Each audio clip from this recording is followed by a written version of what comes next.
recent years, Cadillac has been on an unstoppable hot streak in their quest to be taken seriously and in their quest to become the standard of the world for building luxury cars. Now, part of that transformation began with the original CTS. The first generation came to us in 2002 as an 03 model, and back then it was facing some stiff competition from the just equally new Infiniti G35. Fast forward 5 years, the 2008 CTS, the second generation, was unveiled, and that became Motor Trend's car of the year for 2008. For 2014, Cadillac seems to be doing it again. What you're looking at is the third generation CTS. Now, what Cadillac has finally done is they've increased the size of this vehicle more in lines, to put it, with the BMW 5 Series, the Mercedes-Benz E-Class. They stretched the overall length of this car about 5 inches. The previous CTS was kind of in this awkward in-between stage. It was size-wise, it was in between a 3 and a 5 Series. Now that the smaller ATS is in place, the CTS is free to finally take its role as a 5 Series E-Class Lexus GS competitor. And I have to say, this new third generation CTS is very impressive. Exterior design-wise, this wears the boldest and most intriguing art and science look that Cadillac introduced back in 2003. The front end of this car is just different, menacing, attractive. I love those LED daytime running lights with the light pipe that goes from the top of the fender all the way to the lower part of the bumper. Every CTS will pretty much have that. Really, only the lower trims will not have that feature. Of course, this car will come in 3 different trims. There's the 2-liter turbo, the 3.6-liter naturally aspirated V6, and then what I'm showing you guys is the 3.6-liter V-Sport. Not to be confused with the CTS-V. This is one notch below it. The CTS-V will be introduced later next year. Now, looking at the side proportions of this vehicle, it is a very, very long car. Wheelbase length is about 114 inches long, a little bit longer than a 5 Series. Overall length about 196 inches long. Again, same size as an E-Class 5 Series. This is right in line with all of those other mid-size executive luxury class cars. I mean, you're going to be facing some stiff competition here with the new Lexus GS. Infiniti's rolling out a new Q70. Of course, you have the familiar A6, E5 E-Class, and then the 5 Series. And then Acura now has the RLX, which, let's be honest here, when you're playing in this class of vehicle, rear drive is king, and a lot of buyers really expect that. And you can see, looks-wise, this car has the classic rear drive proportions. Very, very wide fender flares in the back. The back tires on this V-Sport are actually bigger 275s versus the front, which are 245mm wide tires. Looking at the rear of the vehicle, it's a little bit more of a vanilla look to me. It doesn't look as distinctive at the front. Of course, it still looks very, very Cadillac. You'll have the traditional vertical stacked LED taillights with the nicely integrated dual exhaust. Overall, I'm not too pleased with the rear overhang. It's much longer versus the front overhang. That's the distance between the rear tire and the end of the bumper. It just looks kind of bulbous, but it does help give this car a presence. I mean, overall, if you look at the entire design package of this car, it has a very, very nice stately presence, bold presence, and it looks expensive. Right down to these 18-inch wheels on this V-Sport model would have the graphite machine finish. Very, very nice. You can upgrade to a 19-inch wheel. Personally, I love the 18-inch wheel combination on this car. Very, very nice, clean 5-spoke design, and if you went bigger, you really would start to affect the ride quality as well as add some unsprung mass. Now, if you guys have been in recent Cadillacs, the interior of the all-new CTS will pretty much be really familiar to you. It basically takes a lot of styling cues from the baby brother ATS with the Cadillac Q user interface. I particularly like my test car's brown leather seats. That's actually a $1,700 option. Now, stepping inside the vehicle, it is very low to the ground, and you'll feel that immediately when you are basically trying to get into the car. But it's a sports sedan, so that's kind of expected. Cadillac did lower this car by about an inch. But anyways, here's the key for the vehicle. It's actually a different key versus other GM products, so I'm very pleased. It's a very solid feeling key. It feels really high quality. Of course, this one does have push button start, so basically just put your foot on the brake and push the button to start the engine. And of course, I've got the premium model, and that basically gives you that 12.3-inch LCD display with an interchangeable gauge cluster. So it's very, very nice, pretty cool. It goes really well with the Cadillac Q user interface, the touchscreen. It stands for Cadillac User Experience. Now, of course, you guys saw when I first got in, this actually is a completely blacked out panel. All the buttons show up when you start the car up. It's a touch capacitive center stack here with haptic feedback, which means if I touch it here, it actually does send a little vibration back into your finger to let you know or to acknowledge that you've touched it. Now, a lot of people have complained about Q. I'm going to basically complain about it again, just because I'm not really a big fan of it, but I'm not a fan of My Ford Touch either, or the Chevrolet MyLink, the same thing. I am, however, a fan of Chrysler's Uconnect system, so it's amazing, out of the 3 Americans, Chrysler actually was the one who got it right. But Cadillac's Q user interface is very, very similar to MyLink and My Ford Touch. One thing that it does have compared to My Ford Touch is it has a better map graphics to me. The interface is also pretty easy to use. Now, one thing you guys notice is this thing actually has a proximity sensor. When I push my hand closer to it, some screens pop up. That's really, really cool.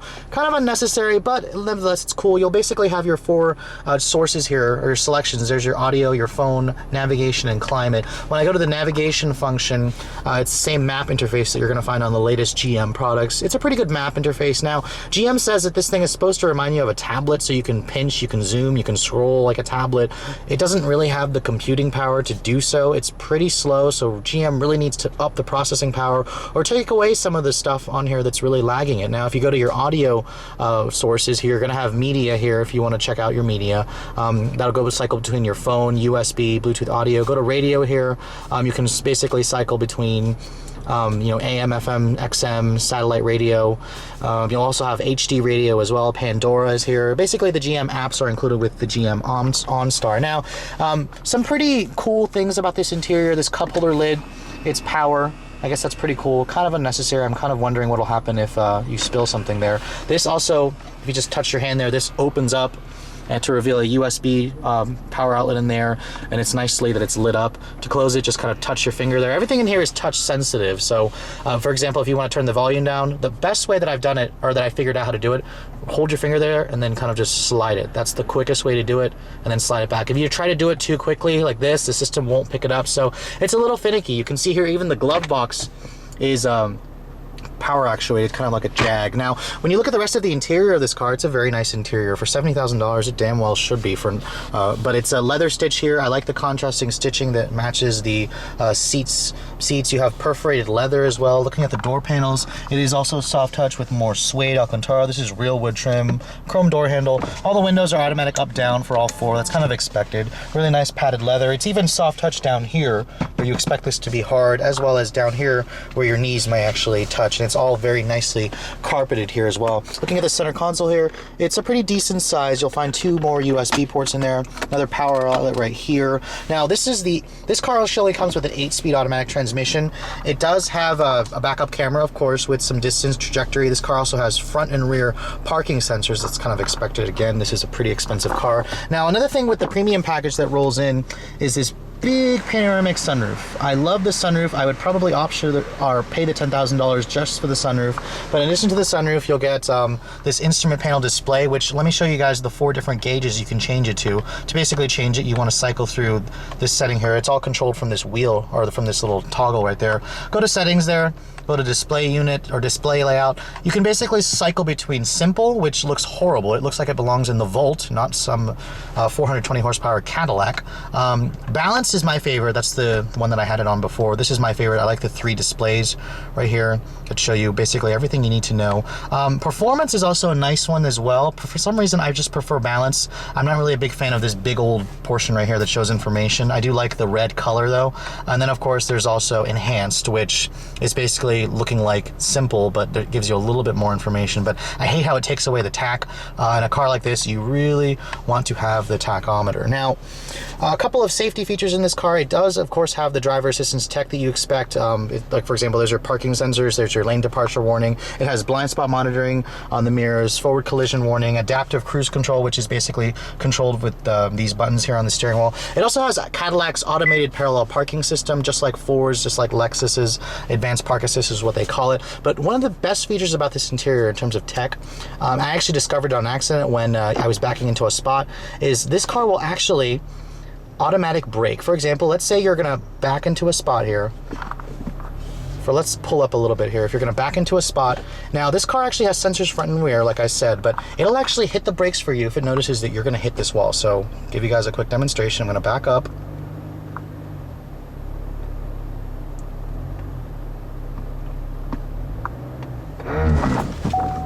can see here, it'll actually say action required, press brake, but it's already done that for me. And look, you can see it got pretty close to the wall. This is a feature that insurance companies, I'm sure, will love. I actually discovered the feature on accident, so kudos to Cadillac for including such an amazing feature, especially with people who are kind of ADHD and can't pay attention for some reason. Anyways, a few other controls here. Your stability control off button there. This is to control the Cadillac magnetic ride control suspension. This is basically the amazing suspension shock absorbers, adjustable dampers from the Corvette. When you cycle between the modes here, you can choose between touring, sport, track, and snow and ice mode. Now when you put it in track mode here and you turn off the stability control, it will actually put the car into like a competition mode.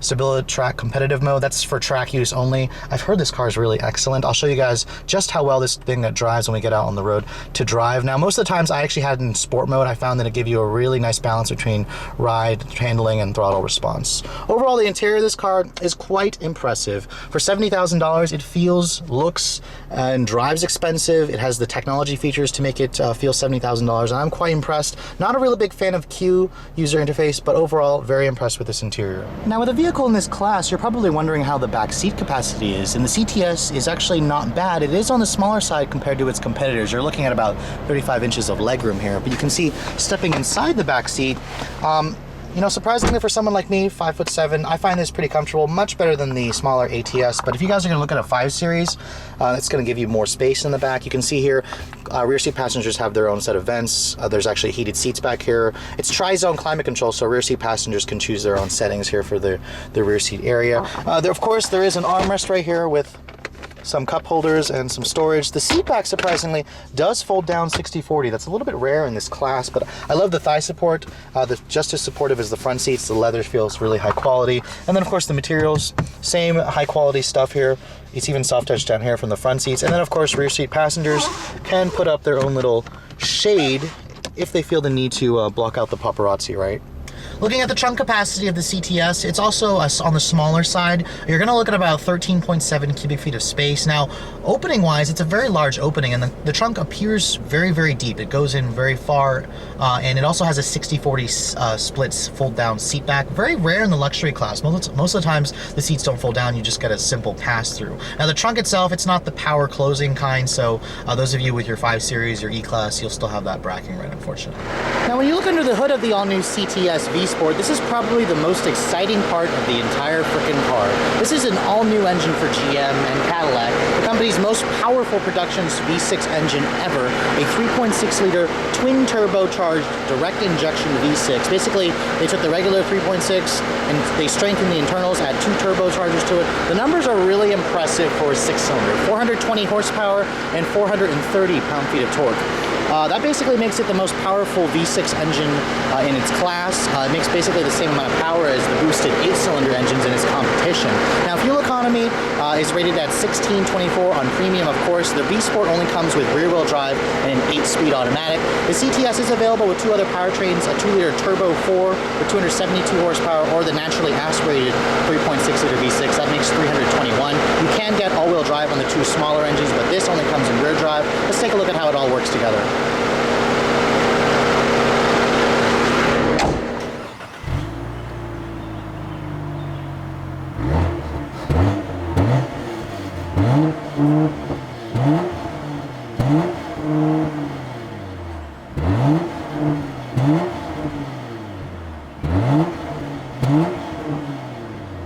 So ever since Cadillac showed us the all-new 3rd generation CTS at New York last year, I've been eagerly awaiting to drive this car. So you guys are pretty much going to see how excited I am to show you how this new CTS drives. I have driven the old one several times. This new one, however, this is the first time, and I'm really happy that I'm driving GM's potent new twin-turbo straight 6. Now, the CTS, let me go ahead and get this out of the way, is pretty much the best handling mid-size American sedan I have ever tested. We'll go into why I think that is, but first let me show you just how amazing this new twin-turbo straight or V6 is.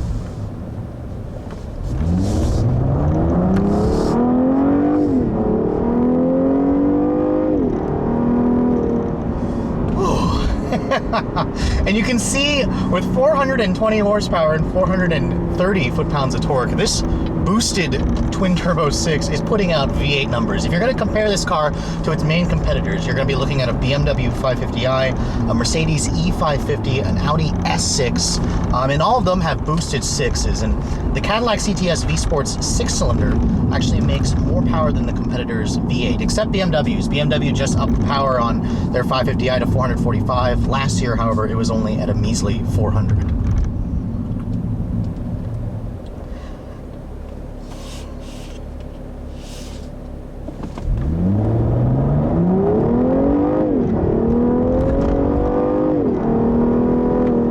Another thing that's excellent about this car is the 8-speed automatic. Now, this is the only transmission offering on the V Sport model. Don't even think about trying to find a stick shift on the CTS. It's not offered.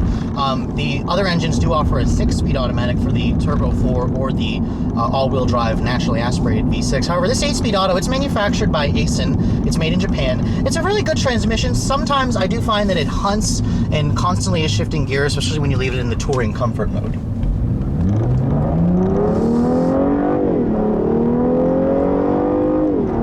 What makes the CTS-V Sport such an awesome handling car is the fact that you've got the magnetic ride control suspension from the Corvette. It's also got that car's trick electronic locking differential in the back. So basically, even though this car is rear drive, I can barely get the tires to break free. I mean, the CTS-V Sport does come with these gorgeous 18-inch alloy wheels. They're staggered wheels, which mean they are wider in the back. In fact, you've got 275/40 R18 rear tires, which are a little bit bigger than the back tires. And this thing really just sticks to the road. Combine that with the Pirelli summer tires, and you know why this car is basically a track-ready car. Now, everything else about the car is amazing. The handling is just incredible. The steering offers so much precision, so much feel, so much heft. Compared to BMW's current F10, which is very light, very numb, very devoid of feel, this is amazing. In fact, I want to take BMW's ultimate driving machine tagline and stick it all over this CTS, because this is really the BMW of the class now, and it's a shame that BMW really has lost their way. In terms of the ride quality, also Cadillac seems to have nailed the ride quality. It's got that perfect sublime balance between good handling and a comfortable ride. It is on the firmer side, so those of you who are thinking this is your grandpa's Caddy, you're in for a rude awakening, but that's a good thing because Cadillac wants younger buyers, and this is the car, along with the smaller ATS, that will do that for you. In terms of visibility, you do notice these mirrors are pretty small. However, this car, it's about 195 inches long. It really shrinks when you get behind the road, so it's not as hard, as difficult to drive as you think. Good view of the road from the driver's seat here. The hood is nice and low. This car is basically very, very low. It's about an inch lower than last year's CTS, and you really feel it in the driving dynamics. It's just an incredible, easy car to drive fast and to drive comfortably on an everyday basis.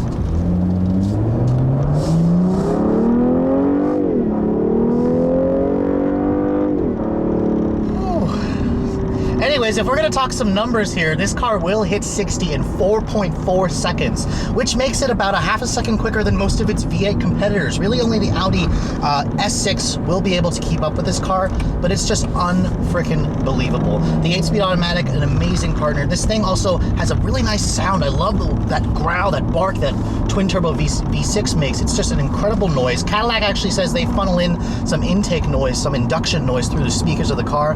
Whatever it is, it may be fake or not, it sounds good, so that is okay with me. Now, speaking of which, this is a luxury car, so you're probably wondering, does it drive like a luxury car on the highway? Yes, it absolutely does. It's very quiet in here. It has a plethora of driver assistance tech. For example, the lane departure warning is on right now. If I cross over my lane without signaling, it vibrates the seat bolsters. It's got a camera right there. It vibrates the left seat bolster because I crossed over the left lane. Like if I want to turn on the adaptive cruise control, I can set that to 65 miles per hour right now, and it will follow the car in front of me. I can change the distance, the gap distance. It will also hit the brakes for you. For example, we're coming up on this Jeep Commander here. I don't recommend using it for off-ramps, but I feel the car hitting the brakes right now. You can see it slowing down. It sees the car in front of me. It will hit the brakes, and it will come to a complete stop in traffic. So this is amazing. Still haven't touched the throttle, just working the steering. So, I mean, if you guys are looking for the tech toys, this car really offers it. And I have to say that GM offers it at a pretty good value. Since we're coming up to the end of this review, I'm kind of having trouble finding things I don't like about this car. I do wish it had a manual transmission available, especially on this V Sport. The Cadillac Q user interface is a little finicky to use. I think GM really needs to up the processing speed, especially to increase how fast this thing works between between using or touching the button and how fast the screen responds. The back seat is a little bit on the cramped side. And in terms of fuel economy, now this is a boosted 6 that's supposed to do battle with boosted 8s, and GM actually rates this car, or the EPA rates this car at 1624, which is it's not great, but it's not bad considering how much power this car puts out. I've actually been averaging only about 15 miles per gallon with my lead foot, and the power is so addicting. Those of you who drive this car, you will have to get used to not flooring it all the time.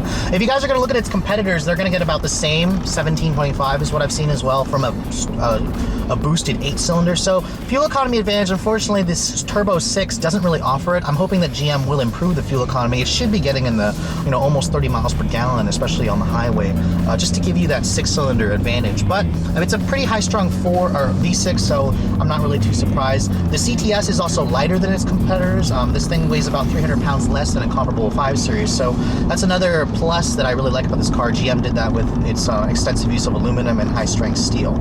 So you're probably wondering, with all this technology, all this power, all this luxury, all this style, what does this car cost? Well, the CTS still starts around in the mid $40,000 range, about $46,000 for the base 2-liter Turbo 4. Now, I'm driving the V Sport model. This is the high-end model. This is the top of the line CTS until the V comes out. This one stickers at about $59,000 for a base model. I've got the premium package. That's 10 grand more. You're going to get features like the panoramic sunroof, the head-up display, the LCD display and the instrument panel. That's going to run you about 70 grand. So all in with this brown leather seats that my particular test car has, we're looking at just under $72,000. That sounds like a lot of money, and it's a lot of money. But if you're going to look at the comparable BMW version of this car, it will cost you about $80,000 or mid $70,000 for one that has all the features that this V Sport model has, but it's not going to handle as well. It's not going to drive as well. Of course, it's still a BMW or an Audi or Mercedes. So, but if you guys are looking in this class of car, I seriously challenge you to go take a look at the Cadillac CTS. It's definitely a vehicle that will surprise you in a good way, and it's definitely worth a look if you're shopping for a sedan in this class. Hope you guys have enjoyed my overview of this 2014 CTS-V Sport. If you're in the market for one, make sure you check one out. Thanks so much for watching, guys. I'll catch you all in the next video.